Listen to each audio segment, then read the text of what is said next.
semester has challenged me to think about technology and the possibilities it provides differently. In the past, most of my technology usage has been replacement usage. I've been using technology to do the same old things I do, just in different ways. For example, I've had the kids write stories in AppleWorks or draw pictures in kids' pics instead of on paper, research online instead of in an encyclopedia, and watch a video to help explain a new concept instead of just listening to me talk.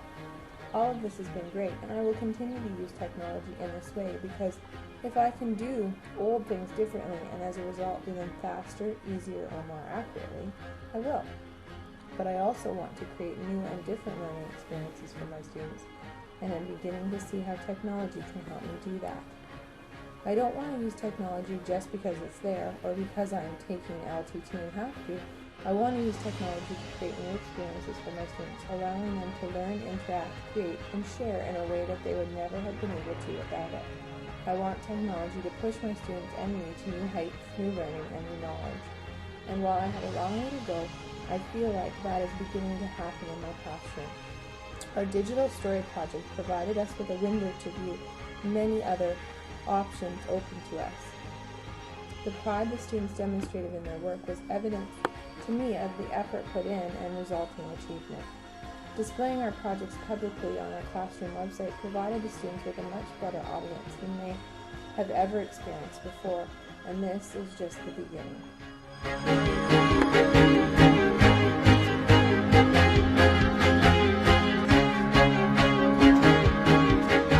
Wow, what a process. I know that no one said our field studies would be easy, but I really had no idea what I was getting into. It was really interesting to walk through the inquiry process and experience the ups and downs it presented. During my concluding efforts to get this project finished and saved before any more work was lost, I was feeling exhausted and unsure of how I felt about the results.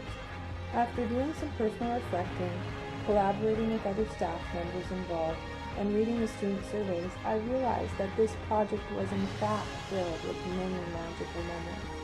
When Melody commented through her interpreter that the project helped her make new friends, I almost started to cry.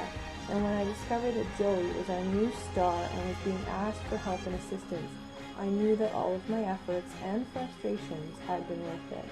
I didn't realize how emotionally attached I was to my project until I started to reflect on it after reviewing my observations and field notes. And had I not spent the time collecting data and analyzing and reflecting on the results, I would never have understood the real impact this project made on my students.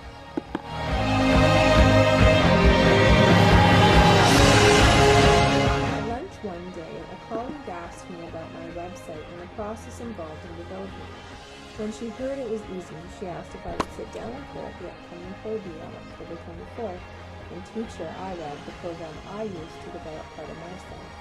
I agreed and thought nothing of it. But soon others were asking if they could join our little session and learn about iWeb too. As I continued to agree, our one-on-one turned into a group of 8, and I realized that I was putting on my very first workshop. Well, it went great. The participants learned a lot, making comments such as, "Thanks for your help. I will probably need it again. It is great to know that there is such support in this area at our school."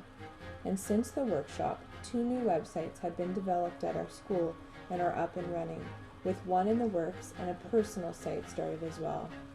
But I think more importantly, a professional learning community was established in many ways that day.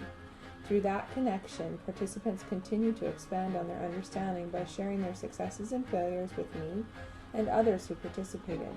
We support each other and work through challenges together.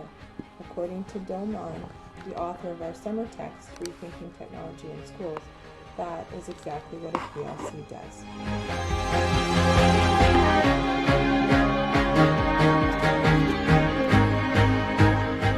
I am just beginning to participate in the TLN community, but I've already made connections with others that I know will help me along the process of using, implementing, and loving technology. Gary is planning on coming into my classroom to try using the iTouch with my students in early January. Joe Zabo, a mentor in the group, and I are collaborating together on new ways to use technology to better help special needs students. Other members have commented on my blog posts, sharing their insights and experiences with me in regards to my proposed project plan. and I now have a giant new resource to look to for help and assistance with all of my technology endeavors. I'm excited about TLN and the connections I have already made and hope to continue to make in the future.